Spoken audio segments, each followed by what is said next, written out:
Hey guys, welcome back to the Bitcoin Fortress podcast, where we filter the week's news through the lens of Bitcoin, sound money, personal sovereignty, and long-term thinking. Today is Sunday, July 26th, 2026.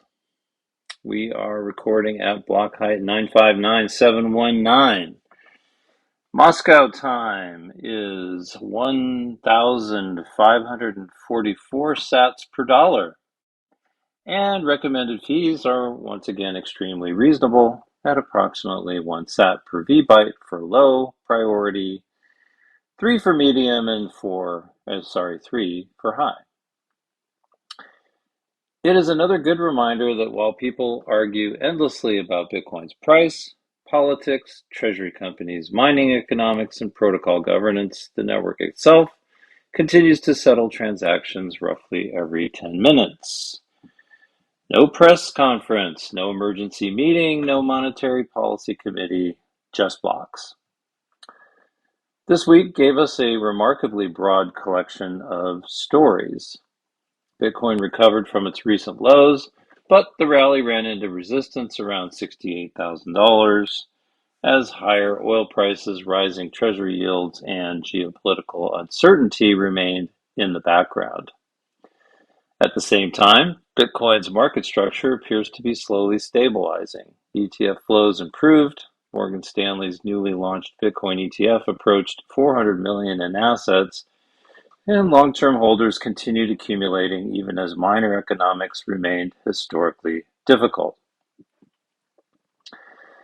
The corporate Bitcoin treasury sector has also entered a more mature and less forgiving phase. Some companies are selling Bitcoin to repay debt or fund obligations. Others are discovering that their electrical infrastructure may currently be more valuable as an input for artificial intelligence than as a means of mining Bitcoin. Hut 8 announced another enormous AI data center agreement. Smarter Web company sold Bitcoin to retire convertible debt. 21 Capital reorganized its leadership, and the industry is beginning to separate companies with durable capital structures from those that merely copied the Bitcoin Treasury playbook near the top of the market. In Washington, negotiations surrounding the Clarity Act reached another critical stage. Fidelity, Goldman Sachs, industry organizations, and even the National Fraternal Order of Police publicly supported the legislation, but Democratic opposition to the bill's ethics language and continuing disagreement over stablecoin yield made passage before the August recess increasingly uncertain. Finally, the Bitcoin podcast universe spent much of the week debating BIP110, miner signaling, spam, economic nodes, and the possibility of a minority chain split. That may sound highly technical, but the underlying issue is fundamental. Who gets to decide what Bitcoin is? So we have plenty to cover. Let's jump in. We'll get started with Bitcoin's market recovery without euphoria. Bitcoin began the week recovering from the weakness we discussed in episode 225. By July 21st, Bitcoin had rebounded approximately 15% from its July lows and reached its highest price in more than a month. However, analysts identified the area around 68,000 as a significant resistance level, partly because recent buyers who entered near that price may use the recovery as an opportunity to exit at break-even. This was not the kind of euphoric rebound we saw during the strongest portions of the previous bull market. Volume remained relatively subdued. 30-day spot trading volume was running at approximately 62% of its annual average as of July 19th, consistent with the normal summer decline in market activity. K33 Research noted that Bitcoin trading volume has historically bottomed around July 24th. That matters because low volume rallies can be deceptive. A price can rise because aggressive buyers arrive, but it can also rise because sellers temporarily disappear. Those are not the same thing.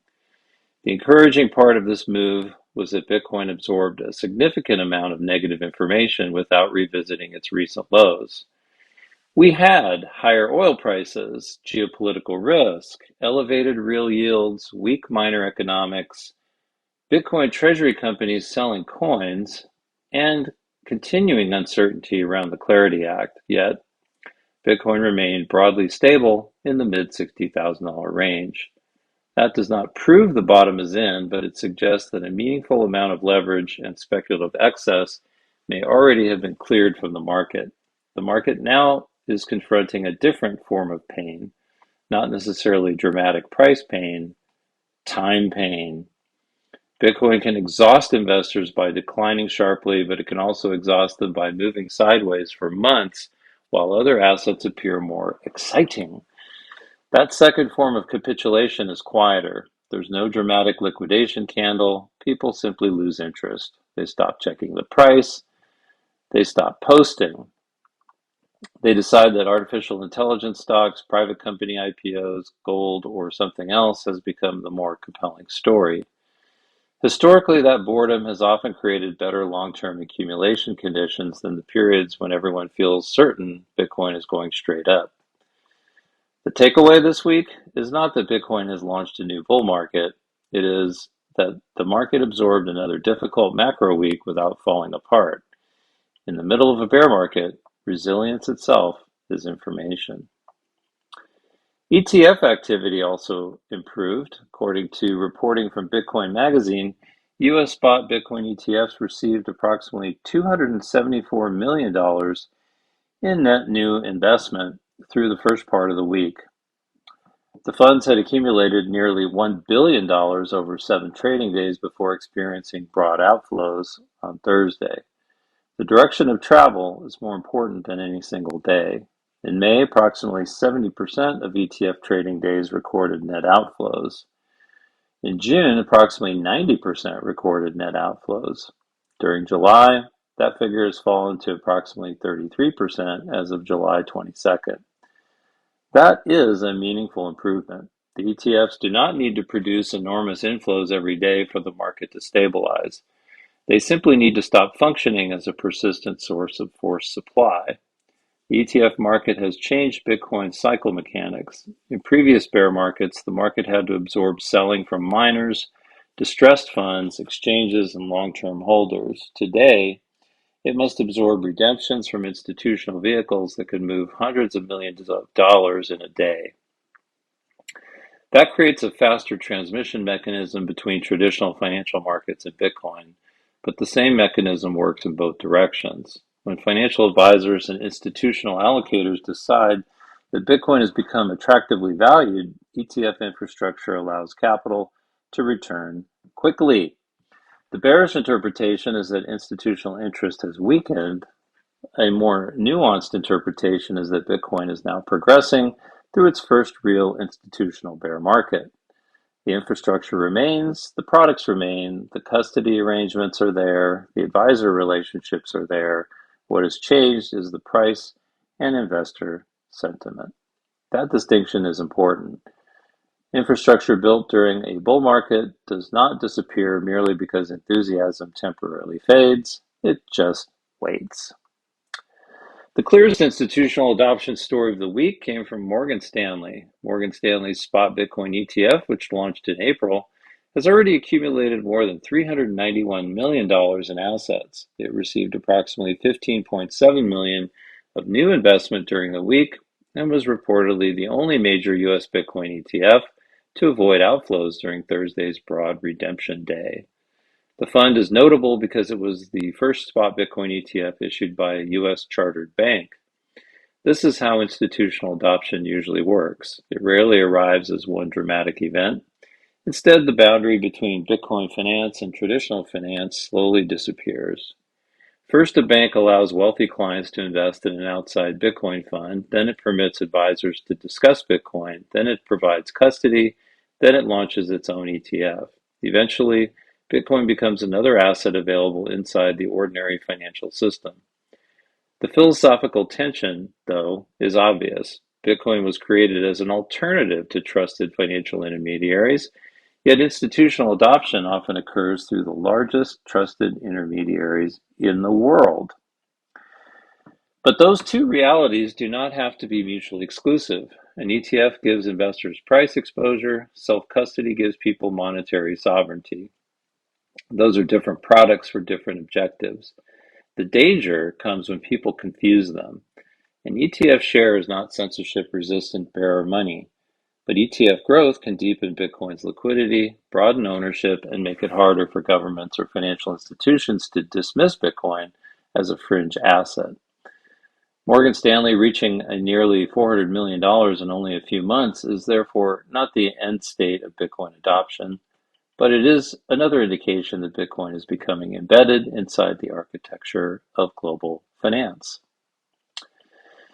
The most interesting macroeconomic story of the week involved real yields. The yield on the 30-year treasury inflation-protected security approached 3%, its highest level in Bitcoin's 17-year history. In simple terms, the market is offering investors the possibility of locking in an inflation-adjusted return of nearly 3% annually for 3 decades, assuming, of course, that the official inflation measurement accurately reflects the investor's actual loss of purchasing power, which, of course, we know is not, it doesn't. That last qualification matters. Real yield is calculated by subtracting measured inflation from the nominal interest rate. But an investor does not experience the consumer price index. An investor experiences the rising cost of housing, healthcare, insurance, education, food, travel, taxes, and the specific lifestyle he or she is attempting to maintain. If the inflation measurement understates those costs, which we all know it does, the real yield is partly an accounting construct. Still, markets trade on the official numbers, and a 3% real yield creates real competition for scarce capital. Bitcoin has never operated through a complete market cycle in which investors could earn this kind of reported inflation-adjusted yield from long-duration government bonds. During much of Bitcoin's history, bonds either offered low nominal yields, negative real yields, or both. That made the case for scarce assets relatively straightforward. Today, the choice is more complicated. An investor can purchase Bitcoin, accept substantial volatility, and rely on long-term monetary scarcity, or the investor can purchase a treasury security offering a contractual yield backed by the federal government. The flaw in the treasury proposition is the same flaw embedded throughout the fiat system. The government controls both the currency in which the obligation is paid and many of the assumptions used to describe the return. Bitcoin offers no guaranteed yield, but it offers no monetary authority capable of changing the unit. This is one reason Bitcoin's current market behavior is so interesting. It is facing the strongest yield competition of its existence, and it is still trading at more than $60,000. That is not failure. That is a stress test. Bitcoin's rebound weakened later in the week as oil prices rose and treasury yields remained elevated. Bitcoin declined below approximately 65,500 as crude oil moved higher and inflation concerns returned. Markets were also reacting to additional military developments involving the United States and Iran. By July 24th, reports of possible renewed U.S.-Iran peace talks caused West Texas Intermediate crude to fall more than 4%, while the 10-year Treasury yield declined by several basis points. Bitcoin recovered modestly on the news but remained below 64,000 during portions of the session. Oil remains one of the most important macro variables to watch. Higher oil prices operate like a tax on the entire economy. They raise transportation costs, production costs, they reduce household disposable income, and they can push headline inflation higher even when other components are cooling. And they may make it more difficult for the Federal Reserve to ease monetary policy. Bitcoiners sometimes assume that inflation is automatically bullish for Bitcoin. That's too simplistic. Long-term monetary debasement supports the Bitcoin thesis, but short-term inflation shocks can be bearish for Bitcoin because they raise interest rates, tighten financial conditions, and force investors to reduce risk. Bitcoin does not trade only as digital gold. It also trades as a highly liquid, globally accessible risk asset. During a sudden liquidity event, investors frequently sell what they could sell, not necessarily what they fundamentally want to own. The deeper question is not whether Bitcoin initially falls when oil rises. The deeper question is whether Bitcoin remains valuable after the policy response. If governments respond to energy shocks, recession risk, and rising debt service costs with larger deficits and renewed monetary accommodation, the long-term scarcity case becomes stronger. Bitcoin often struggles during the problem. It benefits from the eventual solution. Next up, let's look at mining artificial intelligence and the value of power. Hut 8 announced one of the largest infrastructure deals in the history of the Bitcoin mining industry. The company signed a second 15-year AI data center lease valued at approximately $9.8 billion with an investment-grade customer. The agreement adds 352 megawatts of information technology capacity and fully commercializes Hut 8's 1 gigawatt Beacon Point campus in Texas. The two leases at Beacon Point now have a combined base term contract value of approximately $19.6 billion, potentially reaching more than $50 billion if renewal options are exercised.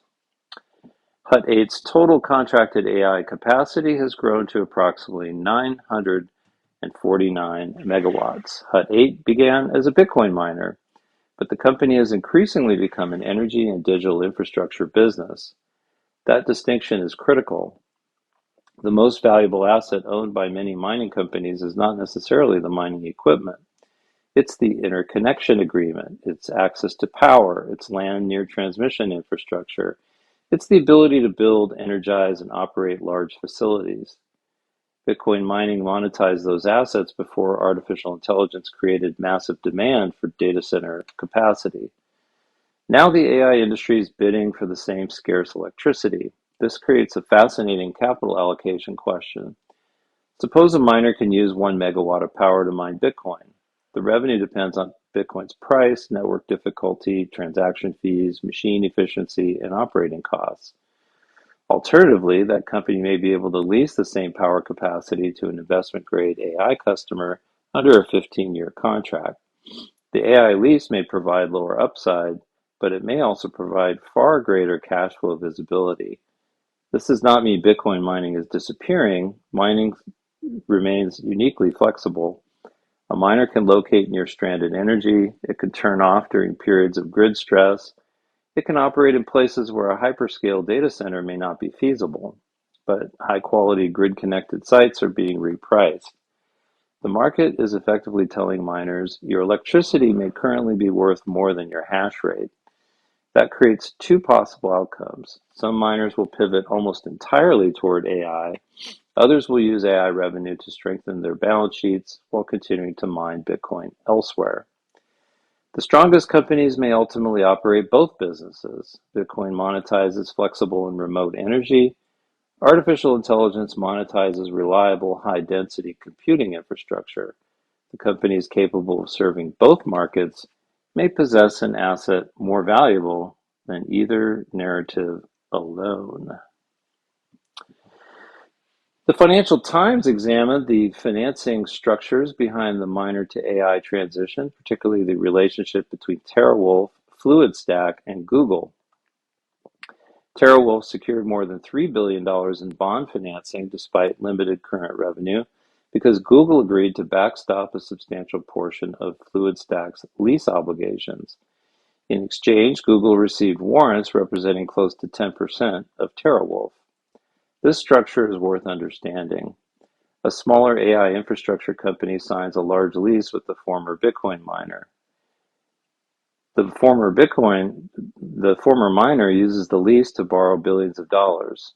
A large technology company guarantees part of the lease. The guarantee reduces the lender's perceived risk and makes the debt cheaper. The large technology company receives equity exposure and access to infrastructure. Everyone benefits provided AI demand develops as projected. The comparison to previous financial booms is unavoidable. A contractual guarantee can make a risky project appear safer, but it does not eliminate the underlying economic risk. It redistributes it. If AI revenue continues growing rapidly, these facilities may become extremely valuable. If AI monetization fails to match infrastructure spending, the guarantees may be tested.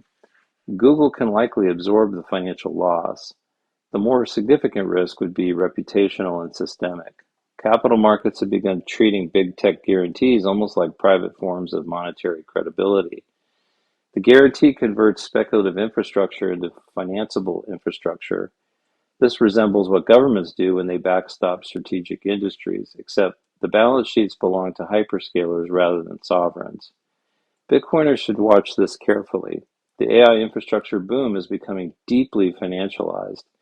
Debt is being issued against long-dated projections of computing demand. Equity is being exchanged for guarantees. Mining companies are being repriced not on Bitcoin production, but on the theoretical value of future AI contracts. There may be tremendous opportunity here, but the more leverage enters the system, the more important it becomes to separate actual contracted cash flow from announcements, memoranda, options, and projected capacity. The lesson is the same. One Bitcoin teaches repeatedly. Study the liability structure. VanEck's mid-July Bitcoin chain check report noted that Bitcoin miner economics had fallen to multi-year lows even as Bitcoin stabilized near the mid $60,000 range. The report described cautious derivatives positioning, weak mining profitability, subdued summer trading, and an acceleration in AI-related deal flow. It also observed continued accumulation by long-term Bitcoin holders. Miner capitulation is not merely a price signal, it is an industrial restructuring process. Less efficient machines become uneconomic, highly leveraged miners sell Bitcoin, companies with weak power contracts fail, hash rate migrates toward lower cost operators, surviving miners gain market share. The difficulty adjustment eventually brings the network back toward equilibrium. This process is one of Bitcoin's most elegant features. There's no government rescue program for inefficient miners. There's no committee deciding which operation is systemically important. The network simply reprices production. Weak operators disappear, efficient operators survive. The current cycle is particularly difficult because miners face competition from two directions. They compete against other miners for block rewards, and they compete against AI companies for electricity.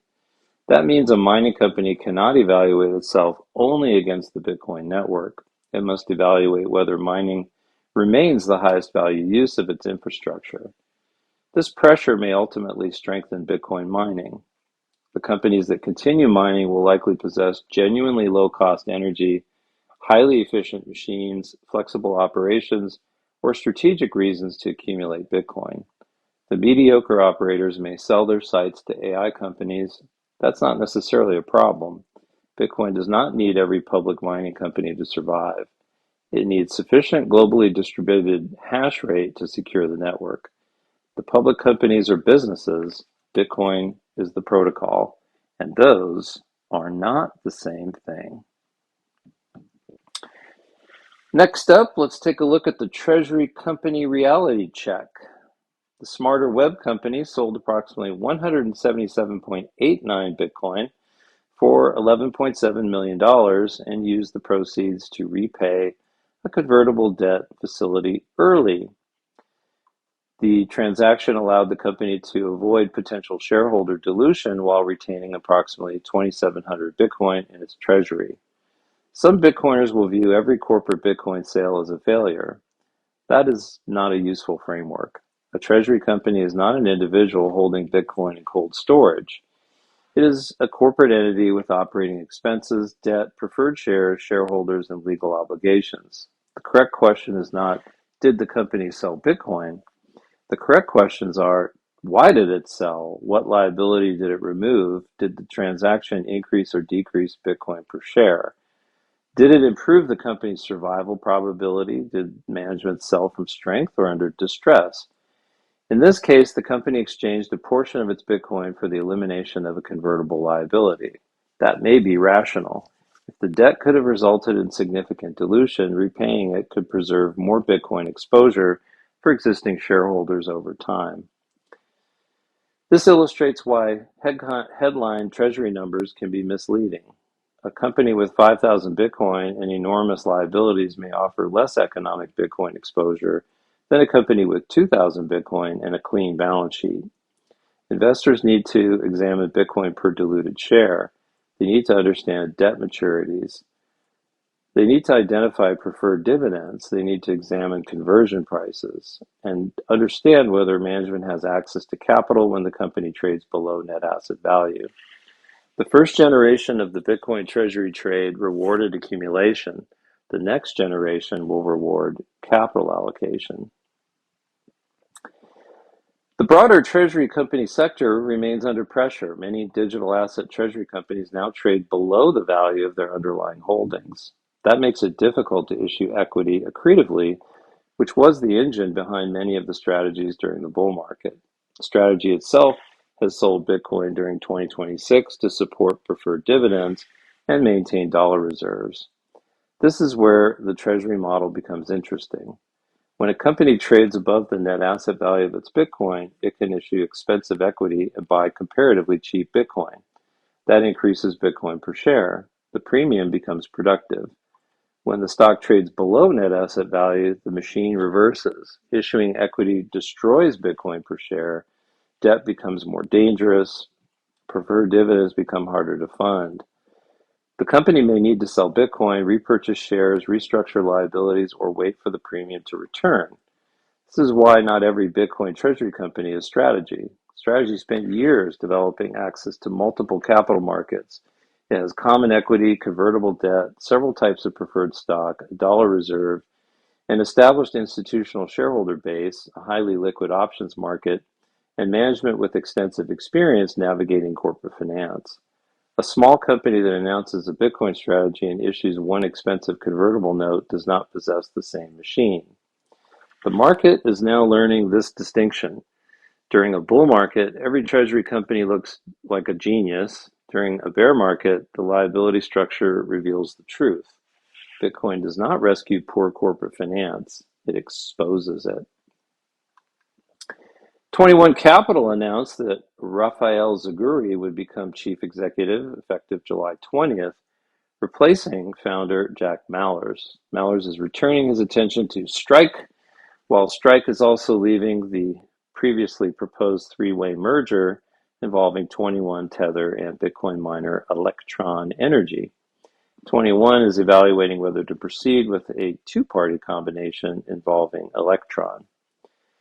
This is a significant development because 21 was introduced with enormous expectations, and there's a lot of angry people on the internet about it.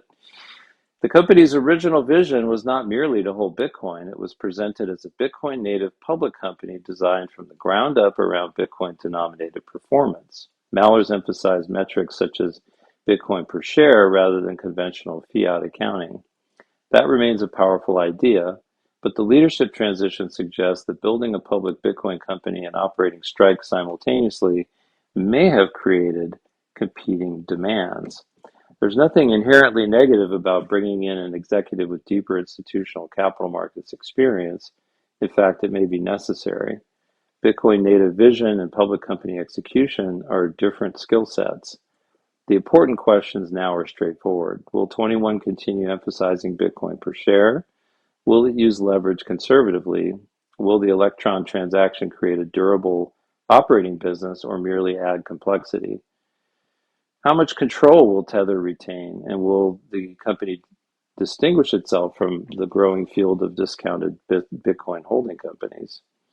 The treasury company market no longer needs another ticker symbol with Bitcoin on its balance sheet. It needs models that can survive prolonged periods below net asset value. 21 still has the potential to become one of those companies, but after this week, investors should evaluate it less as the Jack Mallers company and more as a capital structure that must prove itself. Next up, let's check on Washington and the Clarity Act. The Clarity Act negotiations appeared to make progress early in the week after White House and Republican senators Cynthia Lummis and Bernie Moreno reached an agreement concerning ethics restrictions. The revised language was intended to prevent elected officials and members of their families from issuing or promoting digital assets. Banning shitcoinery, that's a good thing. Markets reacted positively with Coinbase and other crypto-related stocks rising sharply on July 21st. The ethics issue is not a side matter. It has become central to the politics of digital asset legislation. Democrats have argued that President Trump and members of his family could financially benefit from policies supported by the administration. Republicans need at least some Democratic support to reach the 60 votes generally required to move major legislation through the Senate. That makes the ethics language both substantive and strategic. The industry wants market structure. Banks want restrictions on stablecoin yield. Democrats want stronger ethics provisions. Republicans want a legislative victory before the election. Each group possesses enough leverage to delay the entire package. For Bitcoin specifically, the Clarity Act matters less because Bitcoin's legal status is uncertain. It is already broadly treated as a commodity, and more because the legislation could determine the structure of the surrounding digital asset industry. It could clarify jurisdiction between the SEC and CFTC, provide protections for developers, establish custody and bankruptcy rules, and influence stablecoin competition. It could also determine whether the United States becomes the primary home of digital asset markets or continues exporting activity to other jurisdictions. Bitcoin does not require the Clarity Act to continue producing blocks, but American Bitcoin businesses need predictable rules to make long-term investments. The early optimism did not last. Senator Elizabeth Warren argued that the revised legislation still contained major loopholes and could facilitate corruption, illicit finance, and conflicts of interest. Other Senate Democrats rejected the Republican ethics proposal, while Senate Majority Leader John Thune expressed doubt that the Senate could complete a vote before the August recess. The rhetoric around this legislation is intense because both sides are arguing about more than crypto.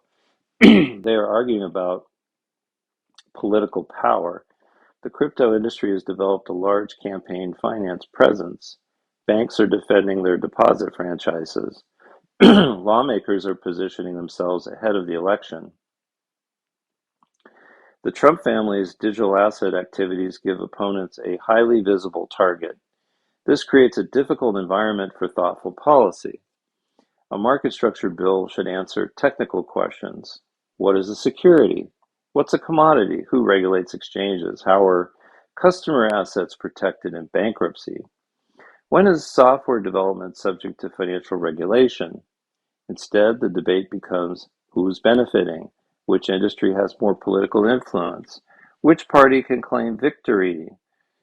That does not mean the ethics concerns are illegitimate. Public officials should not be able to write laws that directly enrich token projects they control.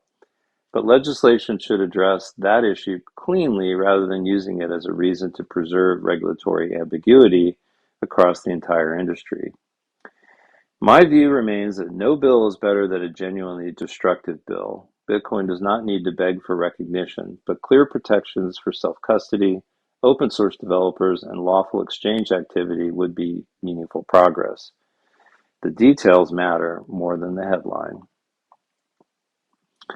Fidelity publicly urged the Senate to pass the revised Clarity Act. The asset manager, which oversees roughly $7 trillion, argued that clear rules would strengthen investor confidence, provide certainty for market participants, and reinforce American leadership in digital assets. Fidelity's support carries more weight than a statement from a crypto-native lobbying group. Fidelity is deeply embedded in the traditional financial system. It manages retirement accounts, brokerage assets, mutual funds, custody infrastructure, and Bitcoin ETFs. Its support signals that digital asset market structure is no longer primarily a dispute between crypto companies and regulators. Major incumbent institutions now want clarity as well. Why? Because regulatory ambiguity becomes more expensive as institutional adoption grows. A small startup may tolerate uncertainty. A multi-trillion-dollar asset manager cannot. Fidelity needs to know which products it can offer, how they will be regulated, what disclosures are required, what custody standards apply, and whether those rules will remain stable across administrations. This also complicates the simple narrative that Wall Street opposes crypto.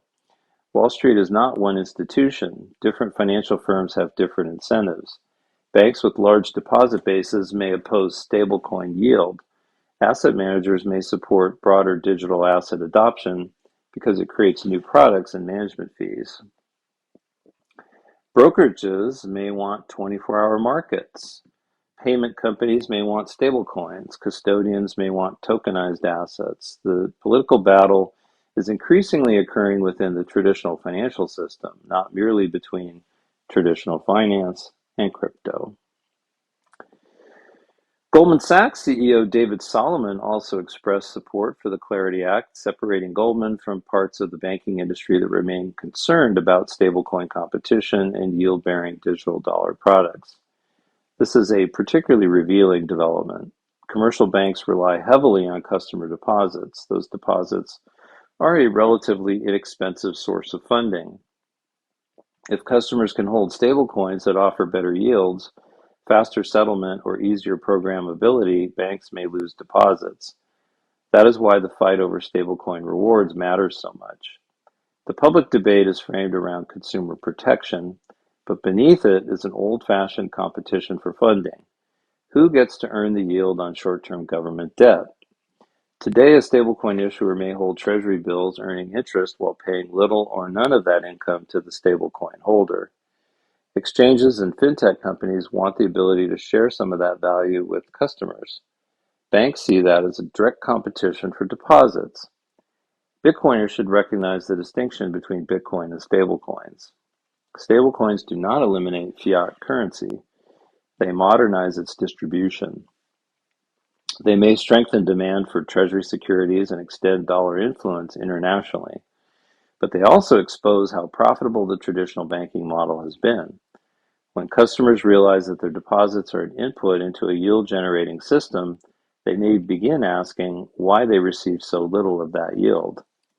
The stablecoin fight is therefore not simply a crypto issue.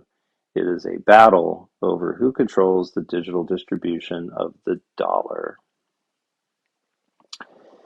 The National Fraternal Order of Police and several digital asset advocacy organizations also endorsed the legislation. Industry groups argued that clearer rules would allow compliant firms to operate in the United States while improving the government's ability to address illicit activity. The support from law enforcement organizations is politically useful because critics frequently argue that digital assets primarily benefit criminals. The reality is more complicated. Public blockchains create permanent transaction records that can make certain types of financial investigation easier than tracing physical cash. But the policy question should not be reduced to whether crime exists. Crime exists in every financial system. The relevant question is whether a legal framework can distinguish criminal conduct from lawful use without eliminating privacy, self-custody, or open source development. Bitcoiners should remain cautious whenever legislation is justified through illicit finance concerns.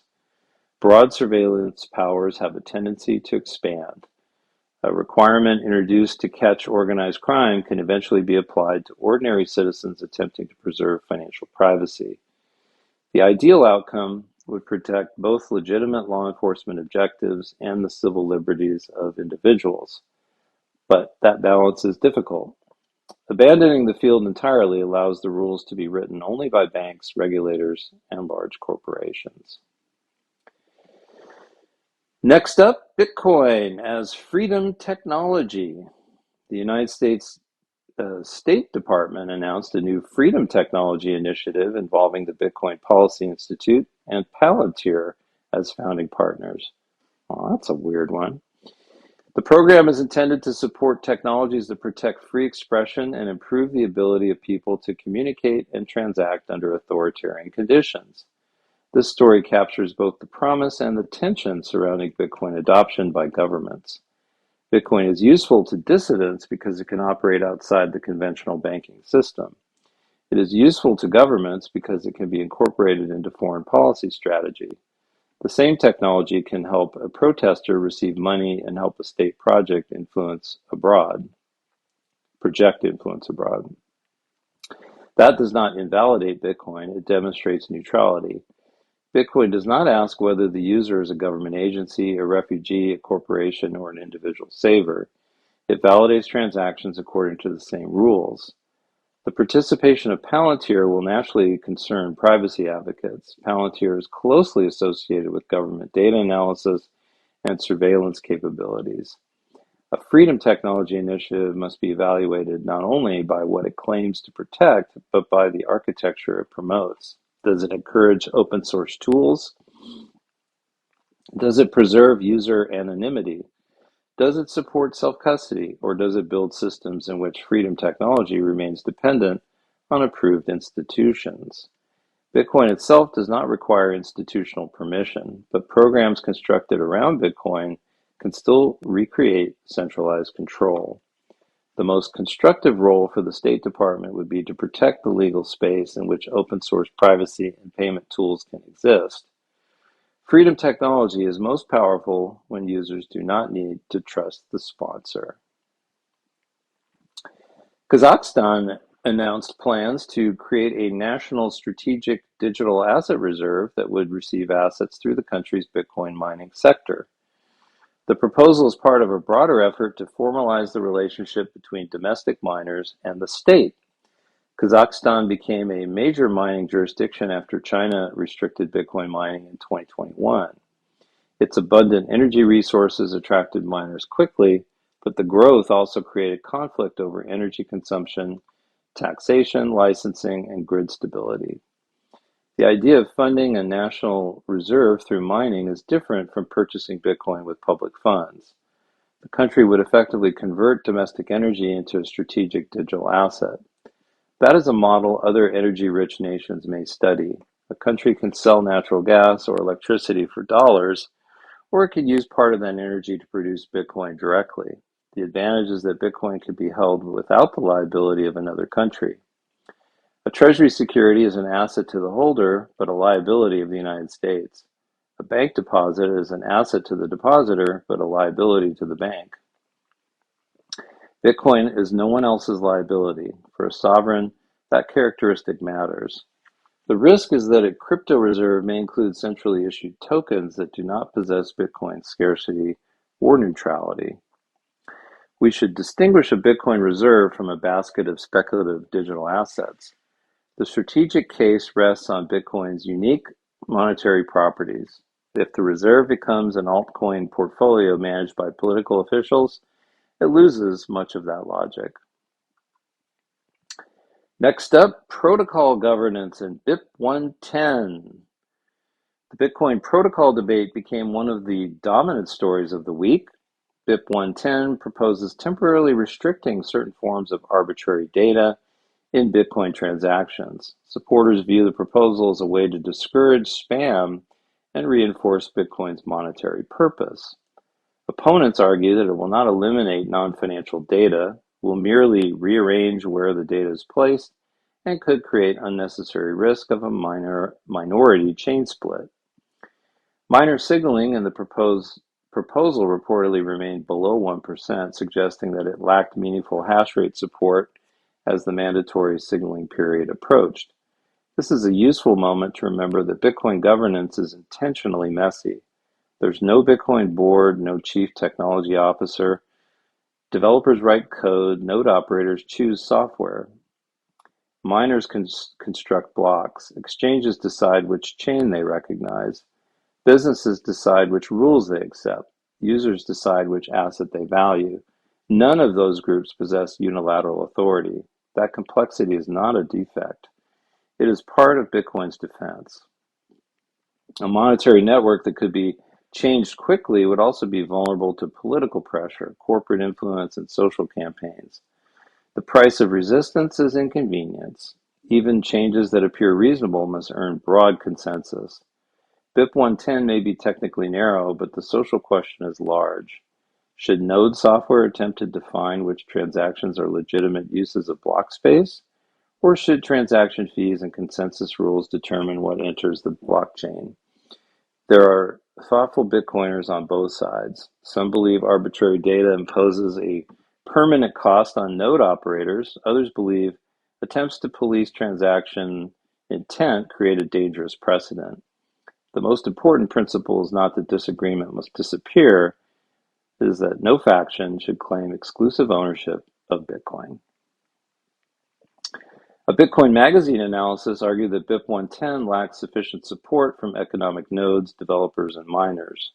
The article compared the current debate with the 2017 user-activated soft fork movement, when node operators had substantial support from investors, exchanges, businesses, developers, and other economically meaningful participants. This distinction is essential. A node count is not a vote. One person can operate hundreds of nodes. A node that validates one transaction per year does not carry the same economic weight as a node serving a major exchange or payment processor. That does not mean wealthy institutions control Bitcoin. It means consensus emerges from interaction among users who actually transact, mine, custody, develop, and price the asset. Bitcoin governance is not democracy. It's not one node, one vote. It is closer to a market process. Different participants make independent choices. Those choices create economic consequences. A minority can run alternative software, but it cannot force the rest of the market to assign equal value to the resulting asset. The block size conflict demonstrated this clearly. Large companies and miners supported larger blocks, but users and broader market ultimately valued the chain that preserved Bitcoin's existing decentralization trade-offs. The lesson is not that users always defeat miners. The lesson is that Bitcoin's rules arise from a complicated balance of economic interests. No single metric captures consensus. Next up, let's take a look at the Bitcoin podcast universe. The dominant theme in the Bitcoin universe this week was clearly BIP110 and Bitcoin governance, but the best conversations connected that debate to the larger questions of fiscal dominance, market cycles, institutional adoption, and Bitcoin's resistance to change. Stefan Livera spoke with Lynn Alden in episode 757. Alden argued that BIP110 is unlikely to eliminate spam and may instead move non-financial data into different parts of Bitcoin transactions. She also warned that unless support changes materially, the proposal could produce a minority fork attempt in early August. Her larger point was important. Bitcoin's resistance to change is itself one of Bitcoin's most valuable properties. Even when we personally support a proposed change, we should appreciate how difficult it is to alter the monetary network. The same friction preventing our preferred change also protects us from changes favored by governments, corporations, or future political majorities. Alden then connected the protocol discussion to macroeconomics. She described the current system as one of fiscal dominance, in which government spending and debt issuance have become more important than traditional Federal Reserve balance sheet policy. She estimated that broad money supply could continue growing in the range of 5 to 8% annually, despite a relatively flat Federal Reserve balance sheet. That is consistent with an idea we discuss frequently. Monetary inflation no longer requires a dramatic quantitative easing announcement. Large fiscal deficits create money and financial assets through other channels. The government can simultaneously maintain high interest rates and run enormous deficits. The result is like pressing the accelerator and the brake at the same time. Asset performance becomes more uneven. Interest-sensitive sectors struggle. Fiscal recipients benefit. Nominal growth continues, and the currency gradually loses purchasing power. Alden also said she believes Bitcoin may currently be in the bottom decile of its broader market cycle. That's not a precise bottom call, it's a valuation observation. Bitcoin remains capable of falling further, but the balance between long-term opportunity and downside risk may be considerably better than it was near the peak. In episode 758, Stefan spoke with Daniel Buchner, who approached BIP110 from a technical and game theoretic perspective. The episode examined whether a transaction policy intended to discourage arbitrary data can actually prevent determined users from placing data in the blockchain. Buckner's position was that the proposal cannot fully stop spam and may introduce censorship and coordination risks without accomplishing its stated objective. The interesting issue here is definition. What exactly is spam? Is it any transaction that does not transfer monetary value? Is a transaction someone considers wasteful? Is it data that could have been stored elsewhere?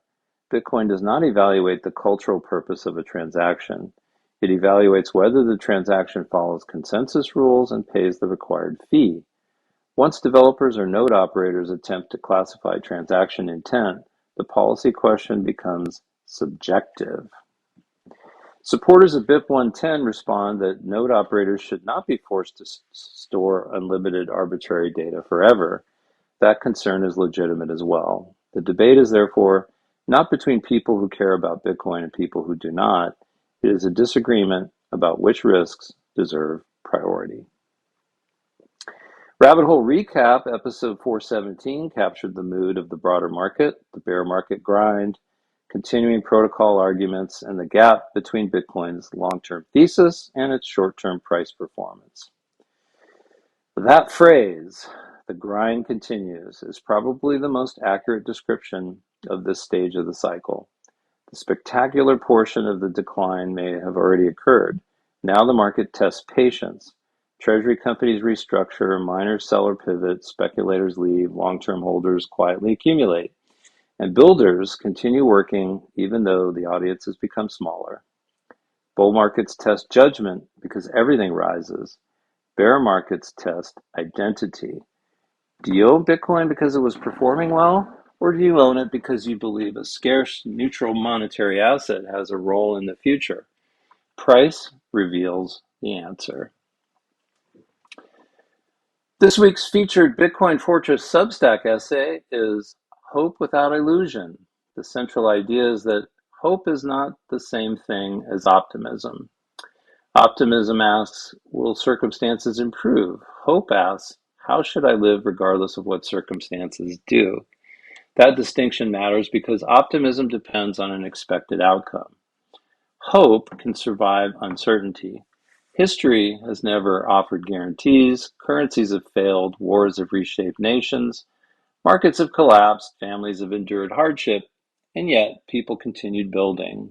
They raised children, started companies, planted orchards, wrote books. They built institutions they might never live long enough to see completed. Hope was never certainty. It was the decision that the future remained worth investing in. Bitcoin can reinforce that mindset. At first, the appeal may be financial, fixed supply, better store value, protection from monetary debasement. But over time, Bitcoin encourages people to think differently about the future. Saving becomes an expression of confidence in tomorrow. Planning becomes a form of stewardship. Thinking in decades begins to feel natural. The focus shifts away from immediate consumption and toward long-term contribution. Hope becomes less of an emotion and more of a practice. The essay argues that civilizations begin declining before their physical institutions collapse. They decline when people stop believing the future deserves their best efforts. When they stop saving, stop teaching, stop building, stop creating, and stop planting trees whose shade they may never enjoy. Hope without illusion does not deny the difficulty of the world. It sees the difficulty clearly and builds anyway. That is deeply connected to Bitcoin. Bitcoiners are often accused of pessimism because we study debt, inflation, monetary debasement, capital control, surveillance, and institutional decline. But the decision to save in Bitcoin is fundamentally optimistic. It is a statement that the future still matters. It is a decision to carry purchasing power forward. It is a decision to participate. Hope is not believing tomorrow will be easy. Hope is believing tomorrow is still worth preparing for. You can read A Bitcoin Way of Life, Week 10, Hope Without Illusion, through the link in the show notes. Before we close, I want to mention the 4 Bitcoin Fortress books. The first is Bitcoin Fortress, A Simple Guide to Bitcoin for Beginners. This is the starting point for someone who wants to understand what Bitcoin is, why it matters, and how to begin approaching it responsibly. The second book, Bitcoin Retirement and Estate Planning. This book explores the practical questions that become increasingly important as Bitcoin grows into a meaningful portion of a family's wealth. How should Bitcoin fit into a retirement plan? How do you think about custody? How do you create an inheritance process? How do you make sure your family can access Bitcoin without compromising security today? The third book, Bitcoin Lifestyle, that book moves beyond Bitcoin as an investment and examines how Bitcoin can influence saving, spending, health, privacy, independence, and long-term decision making. And the newest book, The Architecture of Money. This is the most comprehensive Bitcoin Fortress book so far. It examines how the modern monetary system actually works: debt, fiscal deficits, central banks, inflation, asset prices, political incentives, currency debasement, and why Bitcoin represents a fundamentally different monetary architecture. The book grew from the 12-part Bitcoin Fortress macroeconomic series, but it has been developed into a cohesive exploration of the system rather than simply a collection of essays. All four books are available through Amazon in Kindle and print editions. And I will offer a small teaser. The current A Bitcoin Way of Life series may eventually become the foundation for the next Bitcoin Fortress book. The working direction is something like The Sovereign Life, not a book narrowly about price, not a book promising that Bitcoin solves every problem, a book about what it means to live deliberately in an age of debt, distraction, dependence, and institutional uncertainty. A book about cultivating financial resilience, health, privacy, responsibility, optimism, and personal sovereignty. That project is still taking shape, but the essays we are writing now are beginning to form the philosophical foundation. Well, folks, that's going to do it for episode 226 of the Bitcoin Fortress podcast. This week's stories reveal a Bitcoin ecosystem entering a more mature phase. The market is no longer driven entirely by retail enthusiasm. Institutional ETF infrastructure is growing even during a bear market. Morgan Stanley has accumulated nearly $400 million in its new Bitcoin fund. Fidelity and Goldman Sachs are participating directly in the legislative debate. Bitcoin miners are being transformed into energy and AI infrastructure companies. Treasury companies are discovering that Bitcoin on the balance sheet does not eliminate the need for sound corporate finance. And Bitcoin's governance system is once again demonstrating that changing the protocol requires more than a social media campaign or a raw node count. None of these developments are simple. Institutional adoption brings liquidity, but also custody concentration. Treasury companies create demand, but also introduce leverage. AI provides miners with new revenue, but competes for energy. Legislation may create clarity, but can also create surveillance or regulatory capture. Protocol ossification protects Bitcoin, but can also make legitimate improvements difficult. This is what maturity looks like. The easy narratives fall away, the trade-offs become visible, and the underlying network continues to operate. Bitcoin does not require us to believe everything will work out perfectly. It does not offer certainty. It offers rules, scarcity, verifiability, and the opportunity to take greater responsibility for our own economic lives. That fits perfectly with this week's essay. Hope is not pretending the future will be easy. Hope is deciding that the future remains worth building for. Thanks for listening. Please consider following or subscribing to the Bitcoin Fortress podcast on your favorite podcast platform.